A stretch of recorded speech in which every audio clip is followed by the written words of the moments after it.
Okay, so hi everybody.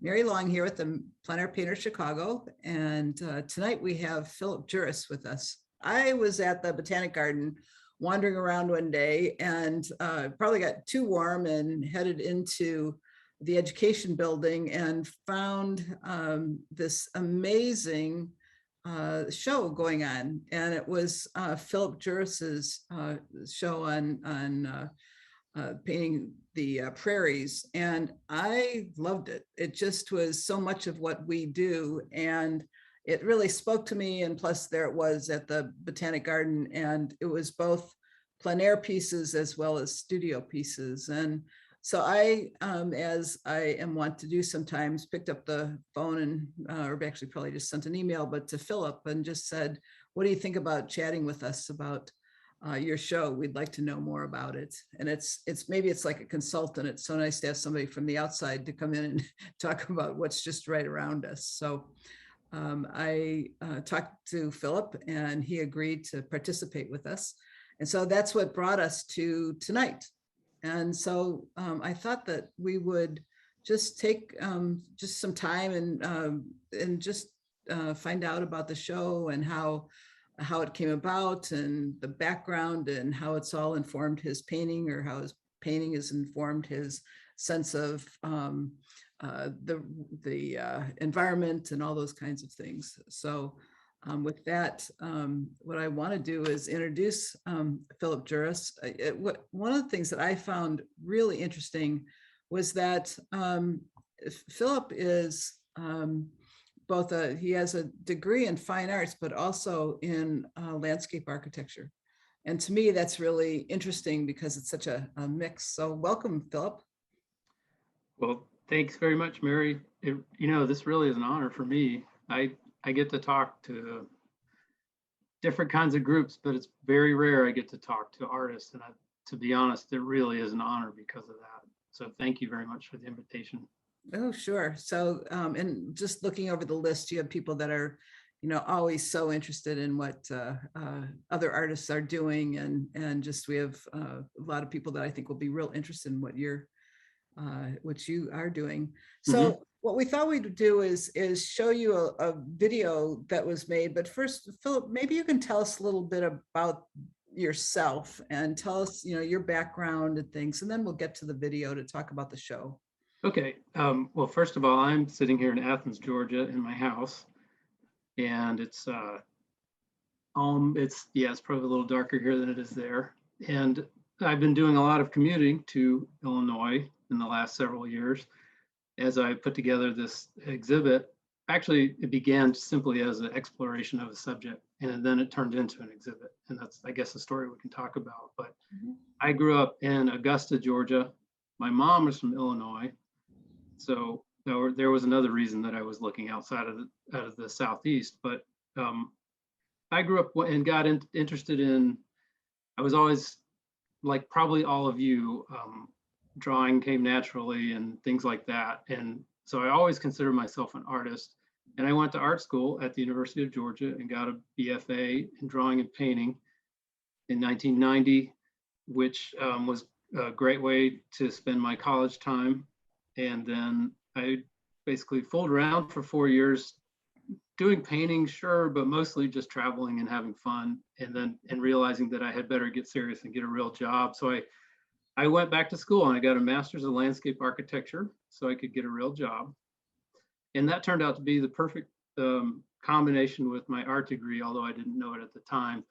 In that program, also at the University of Georgia, which is here in Athens, I learned about really understanding landscapes and seeing them in a way I hadn't before. And what's more, I really learned about the idea of communicating, and that has become really important to me in my work, and is really a large part of why I do what I do. So in my studies in landscape architecture, I did my thesis on pre-settlement southeastern grasslands as a model for landscape design. And that is a subject I've always been interested in, how things used to be a long time ago, because I've always been a big fan of the natural environment and the idea of a place where people haven't messed it up. So, although that's all been sort of changed and rearranged now that I've been working in the prairie, because that's a very cultural environment, it turns out. So all that, I guess all that said, as a little bit of a background, the years have gone by. I worked in landscape architecture for a while. I left that and moved back to Athens from Washington, D.C., and began working full-time as an artist, which is something I never intended to do. I thought I would do anything but art. I thought doing art for a living would just sort of kill it in a way, but it turns out that that isn't true. So now that's what I do. And along the way, I got involved in this project in Illinois, which is also a story that, I guess, quickly, I've been doing projects around the Southeast, and also a project in Colombia, South America. But in the Southeast, I've been looking at the same stuff I explored in my thesis, these pre-settlement Southeastern grasslands. We always think of the East as a forested place. And the fact is that it wasn't. It was, well, as you know, Illinois was a wide open prairie, even though there's enough rainfall even there to have forests. But that's also true in a place like Georgia, where there were large grassland patches and savanna-like settings, and not at all sort of, this was an environment I wanted to explore further. And what's more, grasslands, because of all that atmosphere and light, they are visually compelling as well. So they have a great history, aesthetic, and ecology. And those are the things that usually, those three things drive my work, basically. So while doing a project on the coast of Georgia, I got involved with Hank and Wendy Paulson, who are from Chicago. And Wendy, knowing how much I love grasslands as I got to know them and working on a project there, she said I should come to Illinois and see what amazing restoration work was being done around Barrington. And she was right. I was totally impressed, and that led to one thing to another. I made the whole state my area of exploration, and partly because if you drive to Chicago, you go through all of Illinois, so you may as well stop and see some of these things along the way. So it turned out to be a great reason to do a statewide project, a look at an ecosystem and a history, where it was, where it stands, and where it's going. And that concurrently, I guess because of my knowing Wendy Paulson, who's well connected, I guess my name somehow made its way to the curator at the Botanic Garden, and he contacted me because he liked my work, and that's how that started. So, how's that for an introduction? Well, that's terrific. What a great place for us to kind of get going. And I want to go back to one thing that you said, which was around the learning when you went back to school for your master's and you learned about the landscape. Had you been doing plein air at that point? Did it change how you thought about doing plein air? Did you learn things that you look for as you painted the landscapes? The great majority of my plein air work has happened since that time, but from the beginning, I was interested in working outside because I'm a big fan of nature. So I was always attracted to it for simply that reason, and because of the Impressionists, which, the books I had at home when I grew up were Renaissance artists and Impressionists. So between the two, I definitely wanted to experience what they did. So even before I was in art school, I was trying that. And it didn't really become a part of my process. Well, I didn't really have a process until I moved back to Georgia and became a full-time artist, but it had always been something I've done. There's nothing I'd rather do than explore the natural landscape. And when you're out there painting it, you're getting to know it in a much more personal, intimate way than you could otherwise. Maybe if you did photography, I don't know, but. And before we start the video, I do have a question for you. I feel like when I hear you painting the grasslands, I can't think of, can't number off the number of conversations I've had with people about, oh my gosh, all there is green to paint. What am I going to paint? Because it's, so how did you find the beauty in that, or the way to think about painting the grassland when you could have a vast land in front of you.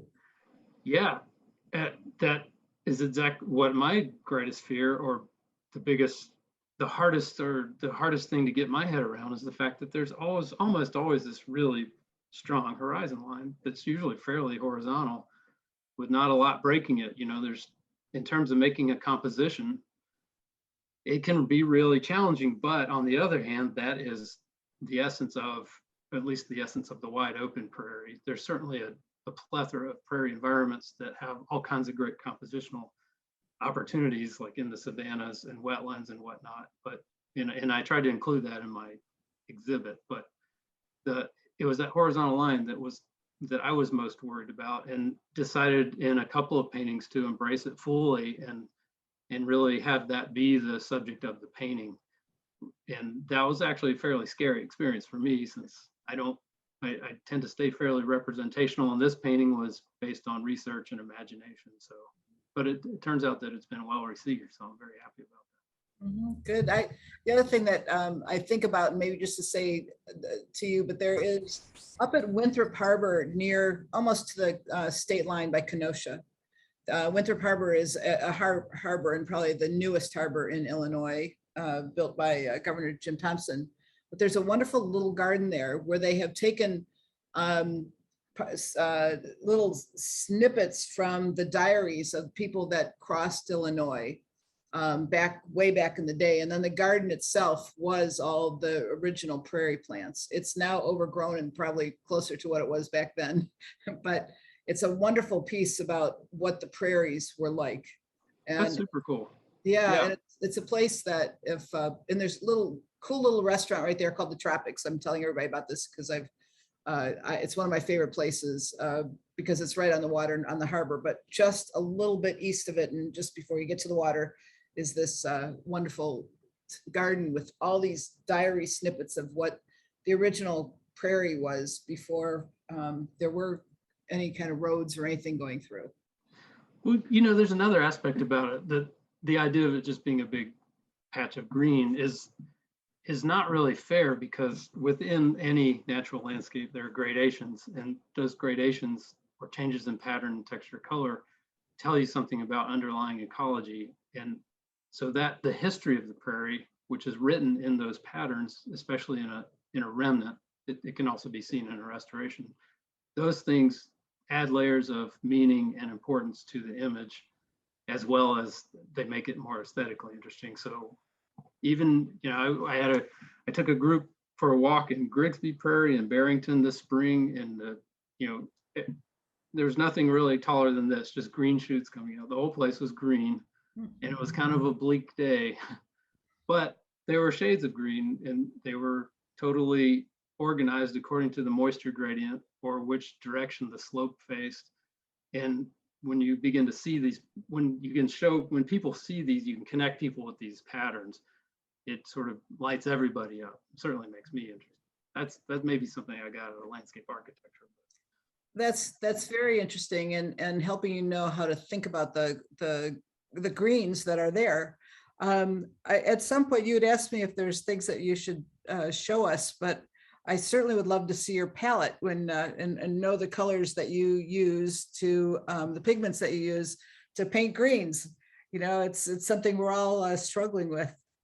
So I can show you that right now. I happen to have one,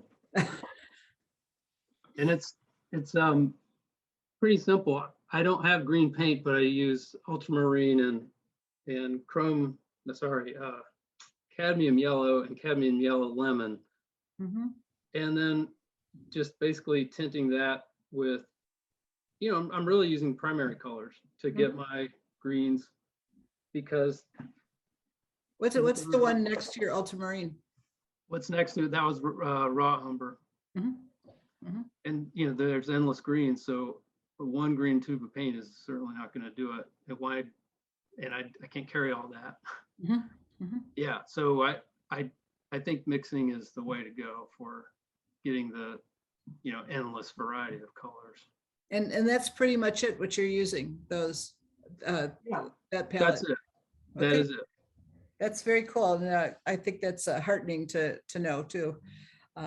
So why don't we take you want to tell us about this video that was done and I'll set it up? Yeah, sure. So as we set the exhibit up, and this was 2 years ago, because this was before COVID happened. It was supposed to open in 2020. So we did this video in advance of that. And the idea was to be able to help connect the visitor to the garden and to the exhibit with both the subject of prairies and also what this, what this exhibit was doing, what's happening in this exhibit. So that this is really for the visitor experience. It's mostly an educational thing, I guess. Okay, good. They did a beautiful job, I have to say. Really, really nice. Can you see it? I grew up in Augusta, Georgia, in a family that really loved going out in nature and camping and going to the mountains and whatnot. So that I got a love for nature early on. We can hear it, but you can't see My it. subject That's matter what as I an thought. artist. Really from then on, nature has been the place I want to be. I would rather be in the woods or in a prairie than anywhere else. Spending my time just watching nature go by, I can't think of anything better to do. And I draw inspiration from that environment. You can see it? Yeah, it's a little choppy, but it's working. I try to spend a lot of time in the field myself, doing field painting and also taking a lot of photographs. But by spending that time, especially doing the field painting, I get to know the place in a really direct way. I take my photographs and my field paintings back to the studio where I can compose larger works. The challenges of portraying a prairie in paint, though, they come down to how to make an enticing composition that will get the viewer be invited into the landscape. I want them to be able to almost step through the picture plane and into the scene that I'm creating on the canvas. So to do that, I want to provide the cues that I think they'll need to bring them closer to the subject, that you could almost reach out and touch.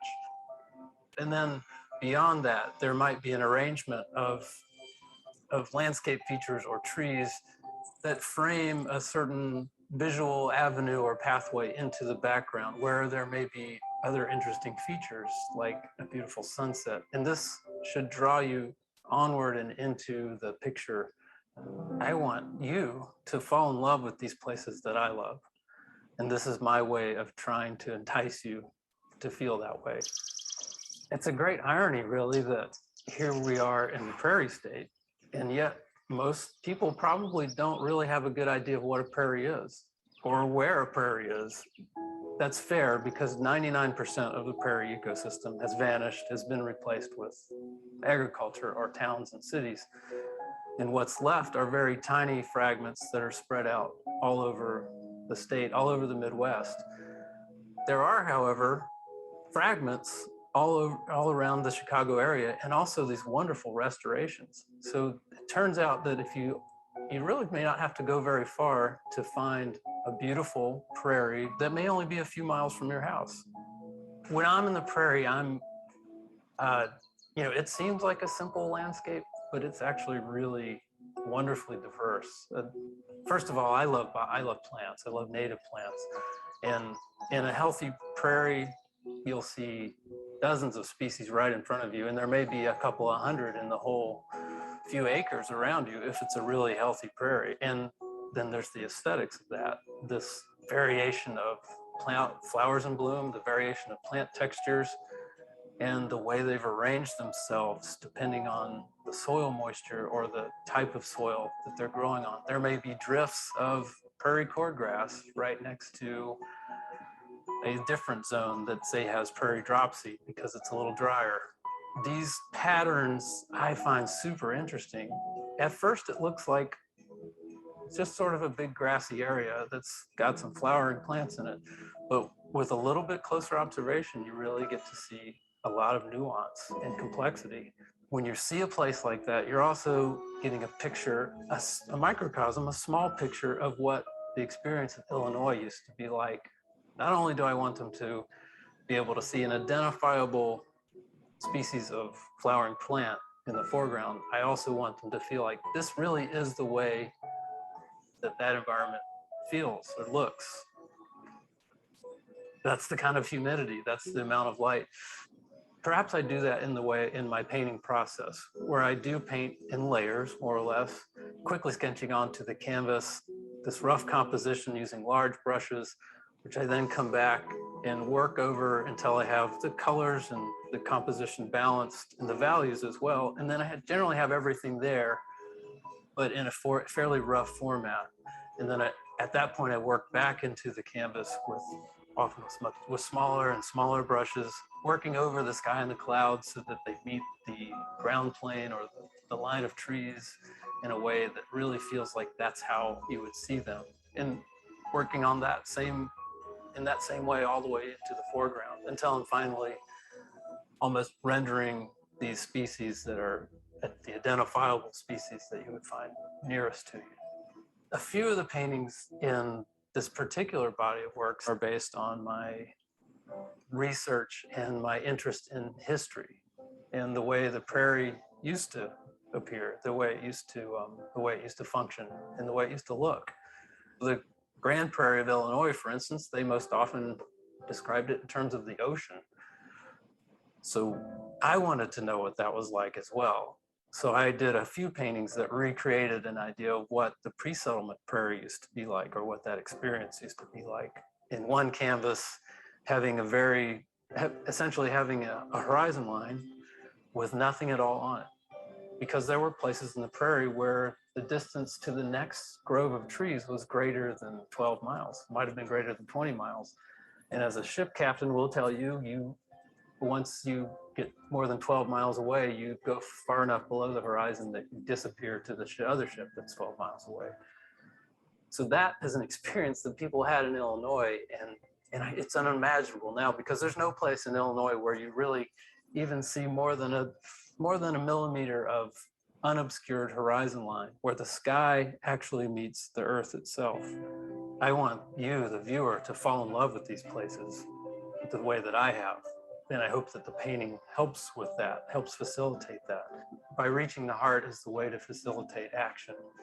And the action, of course, that I would love for anyone to take would be to care about these places, either to participate in some of the volunteer efforts at restoring and maintaining them, or in educating others about them, in donating to organizations that do the work of preserving and maintaining these places, or on a more personal, maybe easier level, to plant some of these native prairie plants in your own garden, where you'll be able to attract the diversity of native pollinators that live here in the Chicago area. Now, new prairies are in the works and have been for several decades, especially in the Chicago area, which is sort of the leading place for prairie restoration. I've gotten to visit a lot of really great places around the state of Illinois, but there's really beautiful prairie remnants from the Wisconsin border all the way to the Ohio River. If you can visit these places, you'll get a sense for what the prairies of Illinois used to be and what they are now.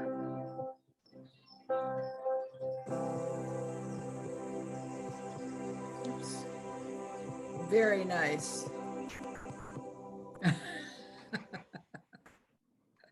I tell you, they really did make me sound good. That's a terrific, it's just a great lead into all this, and your paintings are beautiful. Why don't you, I know you took a couple of photos showing us what your studio is, and tell us a little bit about your practice of how you actually do take your paintings that you do. How far along are your studies that you do in the field, and then how does it get transferred to into your studio painting? Yeah, sure. And in what we just watched, you could tell a lot of that was studio work, where you could tell the difference. I'm sure you could. But in my plein air work, I do almost all of it with this setup right here, which you saw in the video, and I can put that in a knapsack and carry it all over the place. So I don't use my field work to directly inform my studio work. Generally, I don't. I use my field work to get to know a place, to to feel, to sort of get a sense of ownership in a way, like if I really understand the place and feel like I've been there to where I know it well enough that in the studio I can paint, even though I'm looking at photographs and I'm probably going to rearrange some things, I can be authoritative about it, and I can be, feel comfortable about that. And that also includes, I can not make it look like the photo, I can change the colors too, because when I was there, I swear it wasn't that way. And here's my field painting to remind me of the fact that I don't have to copy a photograph. Because that's, it's easy to do. It's easy to fall into copying a photograph. So that, I think for me, they're really important like that. But mostly to get to know a place. And certainly while you're set up for an hour or 2 hours or whatever it is, things go by and you get to see that a particular arrangement of clouds or whatever that because you're there, you can get it on camera, and that can also be valuable in the studio. So it's a sort of a side effect. So does it keeps you honest is really what it comes down to. Yeah, and what kind of size are most of your paintings that you're doing in the studio? In my studio, which I will screen share and see if I can show you. I built it in 2006 out in my backyard, and it's 16 by 22. It's not nearly big enough. Inside is there's not enough space to do anything, so there's enough space, so I am getting a lot done there. And you can see on that wall on the left, I have two rolling easels that roll across that wall, since the lights are all set up directed at that wall. And there I can work on maybe a 40 by 70, or maybe something up to that size. But any bigger than that, like 48 by 72, when you get to sort of the size of a sheet of plywood, that's a little too big because I can't back up far enough from that wall. So I've put it down there where those doors are, and then I can back up a good bit further, because as you know, you can't just stand there and paint without analyzing it from a distance. So that's how I work. Those are the sizes. That's as big as I've gone to, 4 by 6, about as large a painting as I've done. Mm-hmm. And it's interesting, you mentioned that you're going to hopefully visit somebody in Michigan that does large field painting. Yes. That's a direction I'd like to go. Well, that's a different animal, I think. And he goes out, I know, with very large easels, and it's roped down. It's kind of like Soroya had done, and just very, very large pieces. And he takes it all out, and he's got tents and things that he sets up, and then he takes it down at the end of the day. So I've heard about him, but yeah, very different than doing it off of a small easel. So one of the I wanted to mention this at some point, the experience of painting prescribed fire. Mm-hmm. Maybe I should find a picture of this to help explain what I'm talking about, but I found that to be one of the sort of, when you're in art school, they give you these exercises. You have to draw the model, and you only get 5 minutes, or you only get 30 seconds, or you get 15 minutes. It forces you to approach it in a different way. And painting wildland fire or prescribed fire does that as well. I don't know if I'm going to find these pictures, but that experience is really great, because it's like stepping back to the classroom. Here's a landscape in front of you that's changing radically, constantly. The fire is moving either towards you or away from you. There's smoke billowing. There are flames that are sometimes there and sometimes not, and it's really fantastic. Oh, bummer. And in that really dynamic situation, you have to make judgment calls about what's the most important thing here, aesthetically, and you can't get caught up in details. And it's really a great exercise. And I've been doing that on this size with the setup I showed you, but I'm considering how to make that bigger. And those paintings happen quickly. They can be 15-minute paintings and 30-minute paintings, but It reminds me of the thought of, if you are up early in the morning doing a sunrise, you've got to catch that light. If that's what the focus of that light is, you have to do that very piece of it first, and then you can do whatever other pieces later. Yeah, and isn't that particularly true of a sunset, since it's about to get dark? So you better get it on there. Yeah, interesting. And when you're doing your work with the prairies and can you talk about just putting your whole body of work together as a show, just from a more of a process point of view? How did you do that? How did you decide to do it? Was that because of the Botanic Garden asking you to do that, or had you already started amassing those? I had already started amassing the body of work, but I hadn't nailed down exactly what I was gonna. I hadn't drawn the circle around Illinois yet. It was just tall grass prairie, and it was more amorphous. And so having the exhibition space helped me define it. And at that point, I had a year or two to go to finish it. So I'd already been working on it for a few years. And in that process, for me, I don't start a project by thinking of the exhibit. I basically follow the whatever calls, and it was exploring this grassland because I love grasslands. And my mom's from Illinois. The tall grass prairie is sort of the archetypal American, certainly central, Midwestern and Eastern American grassland, and it relates to so many of the places that I know further south and east. So I had every reason to explore it, and because of anyway, I had the reasons. Then I did the research and started to pinpoint where I should go to find these really good examples of places where I could have both a genuine subject and hopefully a compelling scene as well. And those don't always line up. And they frequently don't, unless you stay there long enough, you spend time, you can find something to appeal to you. But I wound up crisscrossing the state on these different trips that I've taken, like more than a dozen. And I would get to see some of these really cool places in Southern Illinois that people in Chicago never visit because it's so far away. But there's these 100-foot vertical cliffs above the Mississippi River Valley with Loess Hill prairies on them and these wonderful landforms. But that was still part of the project, as on the other end of that spectrum were the completely really flat landscapes north of Champaign-Urbana that you see on Interstate 59. And how do you explore those? Well, there's a couple of cemetery prairie remnants that are just north of Champaign, and Loda Cemetery and Paxton Cemetery are two really close to the interstate. And what does that mean? What does what mean? A cemetery prairie?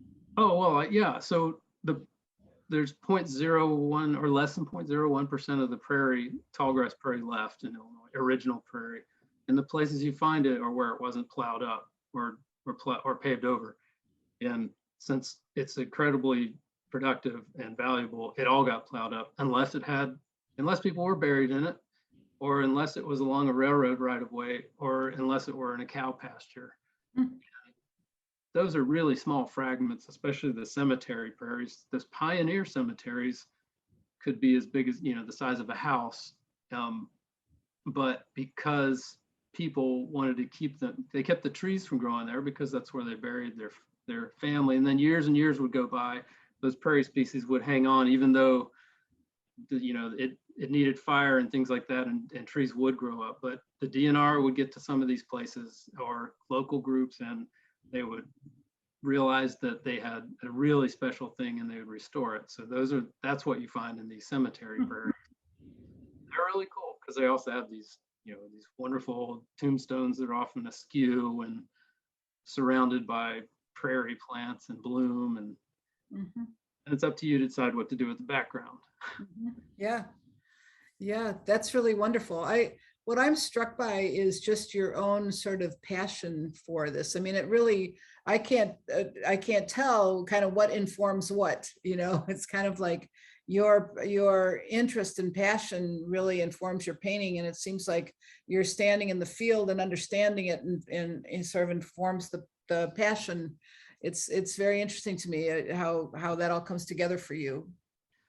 Well, I kind of have that sort of question in return, is what does motivate any of us to go out and paint, whether you're outside or inside? And I don't think I would be painting. I think I would always be painting, because I know I realized from an early age that I was an artist, and you can't escape that. But I wouldn't be painting full time if I weren't using, if I hadn't married that painting with the things I'm really interested in and I want to share. So I don't know how much painting I'd be doing if it weren't for that.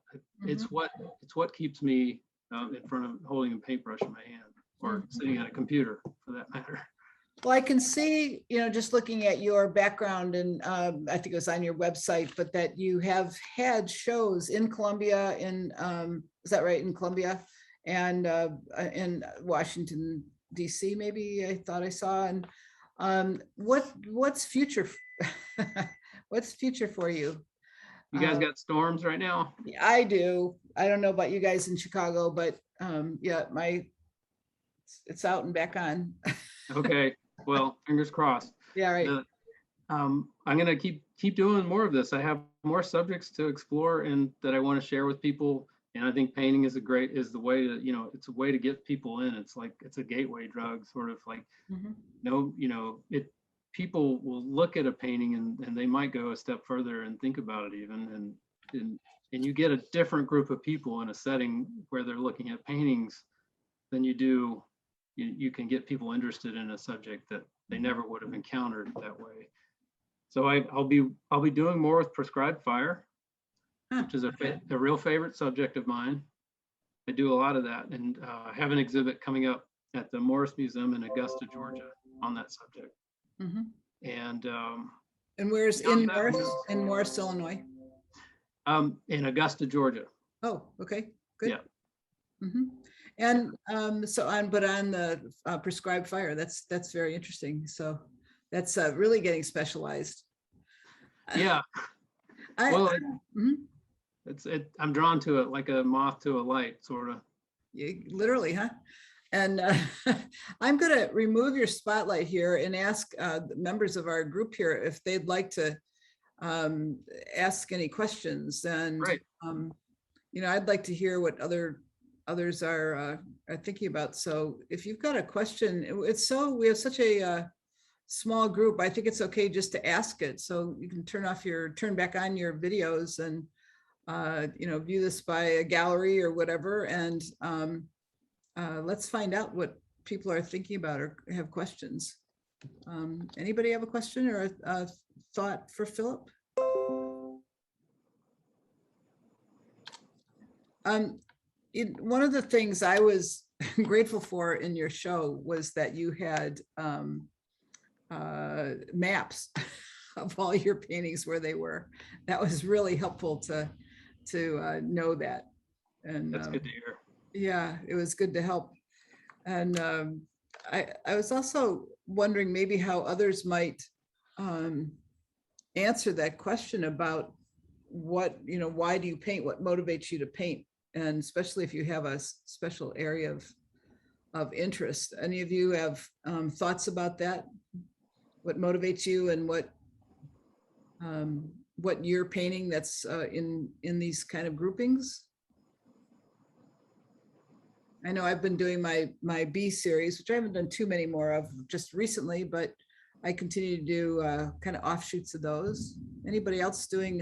Howard, you made a note. You made the Hennepin Canal system. Are you painting those, Howard? I would like to. It's a beautiful area. Hennepin canals go back maybe, I don't know, 100, 150 years, northern Illinois. They're tiny canals with a lot of preserved areas around them. It's just a beautiful area. No, okay, right now I'm in Quad Cities and there's a lot of things to paint here. Good.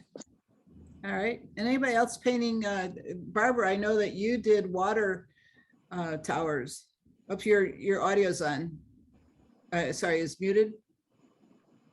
Yeah, I was just about to pipe in. Yeah, years ago, I did a series of the water tanks in Chicago, and that got prompted by the city. Daley was mayor at the time, who said they were disappearing, of course, and wanted to kind of put out a contest um, about repurposing some of them. And I guess some of them were, but it made me look around. And then I realized there were many of them that were around and we just didn't pay attention to. And they were in places that introduced me to a little bit more of architecture in my painting, and neighborhoods that I hadn't been in.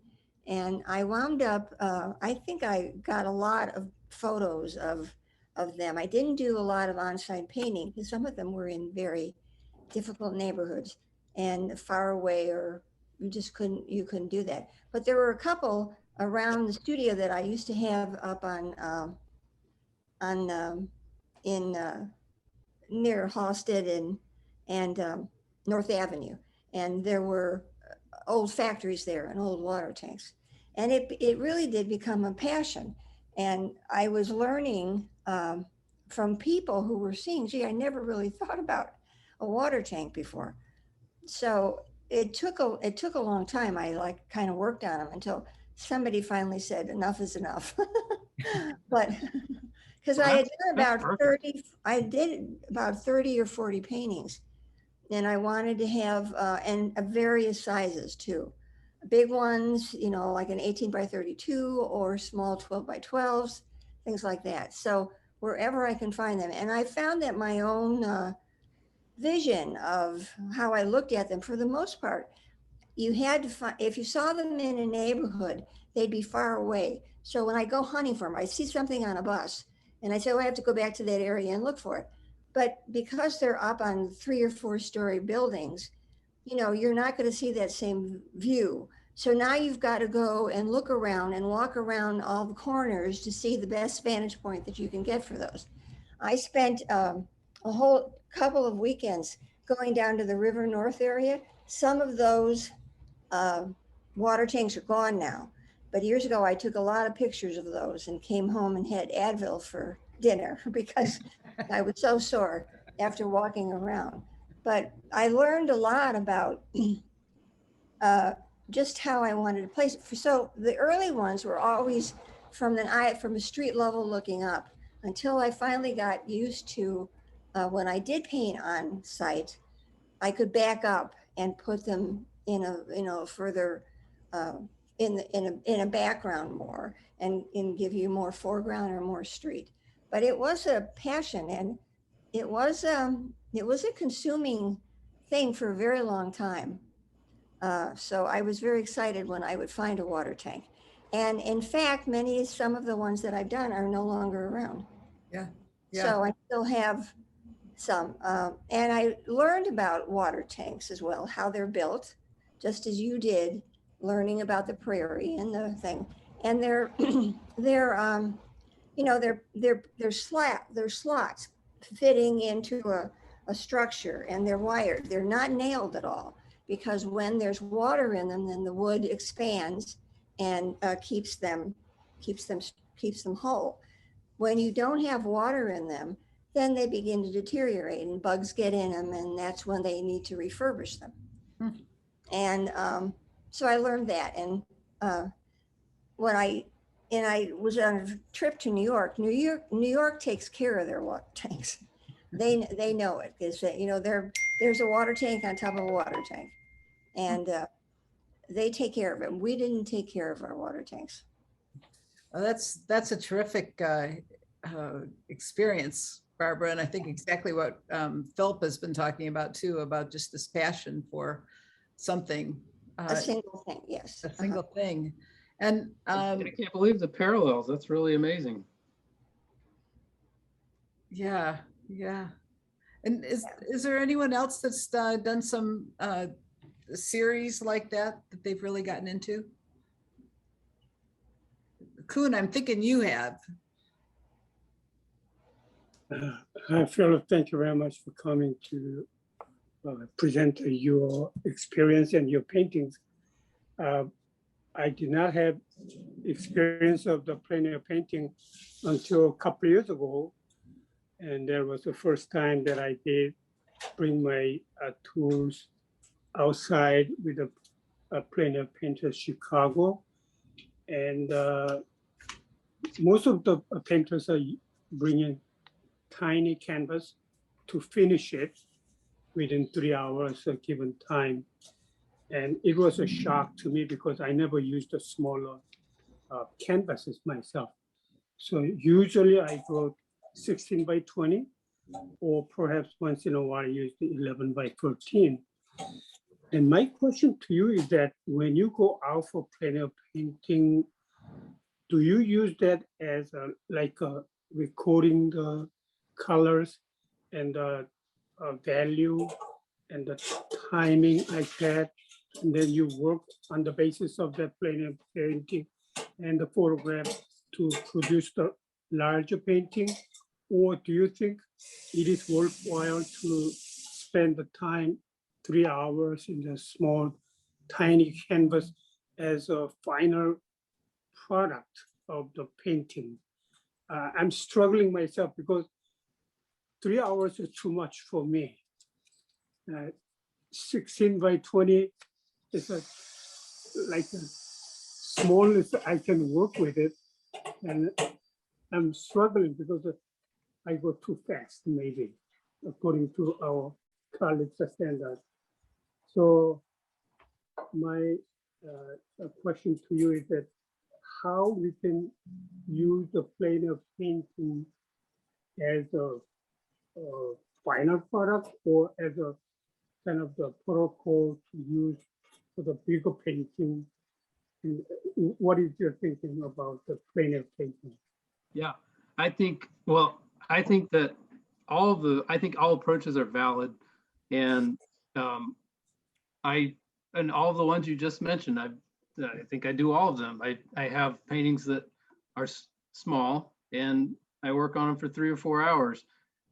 And I also have paintings that are a little bit larger that I only spend half an hour on, and miraculously they feel finished, and I leave them at that. But I also have paintings that I spent maybe a half hour or an hour on, and the conditions changed, and I had committed to the composition, to the colors, and I took that canvas back to the studio and I maybe put another 10 hours into it, and it became a much more finished painting, but with the underlying sort of commitment that I had made in the field. And I think that's also a valid and important approach to painting.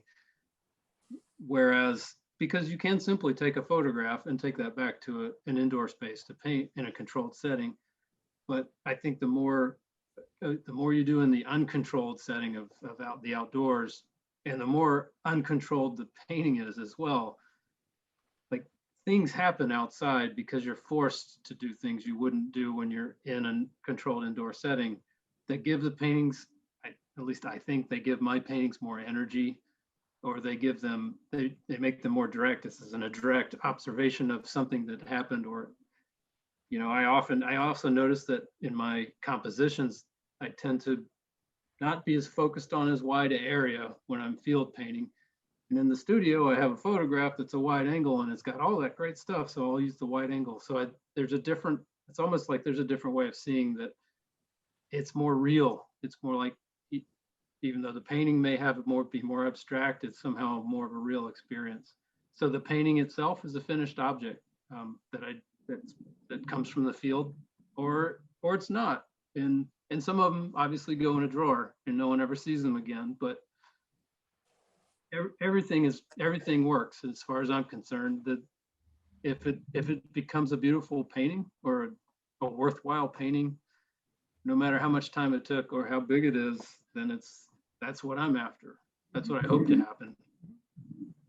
Thank you. Yeah, good. Does anybody else have any questions for Philip? I can see that we are getting down to the end of the hour here. I wonder if you have any advice for plein air artists, Philip? I'm in over my head in terms of giving art art advice, but I think that I could only give the advice I try to give myself, which is that something that I've learned over the years. I tend to spend too much. I'll spend too much time in the field looking for something that's just right, and I'll waste the whole day that way and not get any painting done because it's a whole lot of fun to explore the world looking for scenes, but I'm there to paint. And I found that it often happens right away when I get to a place and I begin to look, that I saw it. And as I was walking along, I saw it, and then I take a few more steps and realize that I just saw it. And I have to stop myself at that point, not go any further to keep looking, but to go back there and just set up and go, because that impression it registered for a reason. So I've learned to trust those early impressions. That's one piece of advice I might give. And the other one is just they just got to be outside as much as possible and doing it, right? Good. I have one comment on your, I'm really impressed with how beautifully you have painted the Illinois landscape, which is so flat. I've been doing nature photography for years, and it's so hard to photograph a place which is just this vast, flat place with the unbroken horizontal line of the horizon. So you've done wonderful compositions, and you've managed to depict that flat land and yet make it beautiful. So thanks for setting a good example. Thank you.